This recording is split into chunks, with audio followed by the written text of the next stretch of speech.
Hello అండి, అందరికీ నమస్కారం. నా పేరు doctor Krishna Chaitanya Reddy, consultant neuro physician at onus hospitals. ఒకవేళ మీ అమ్మగారికి కానీ మైగ్రేన్ ఉందా, సో అది మీకు కూడా సేమ్ హెడేక్ వస్తుందా? సో ఇది కోఇన్సిడెన్స్ కాదండి. సో మైగ్రేన్ కొన్నిసార్లు ఫ్యామిలీలో రన్ అవుతుంది. సో మనకి మైగ్రేన్ అనేది జస్ట్ హెడేక్ కాదు, ఇది ఒక బ్రెయిన్ డిజార్డర్.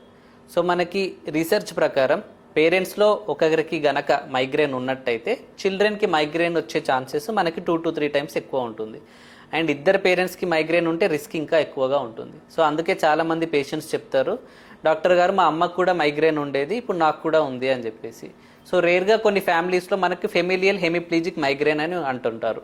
సో అటాక్ టైంలో మనకు సివియర్గా హెడేక్ రావడం, వన్ సైడ్ వీక్నెస్ రావడం, విజన్ ప్రాబ్లమ్స్ రావడం, స్ట్రోక్ లాగా కనిపిస్తుంది. సో గుర్తుపెట్టుకోండి, ఒకవేళ మీకు ఫ్యామిలీలో మైగ్రేన్ హిస్టరీ ఉన్నట్టయితే హెడేక్ని అంత లైట్గా తీసుకోకండి. సో ఎర్లీ ట్రీట్మెంట్తో మన మైగ్రేన్ని కంట్రోల్ చేయొచ్చు. So I'm available at Onus Hospital from morning 10 AM to evening 8 PM. Thank you.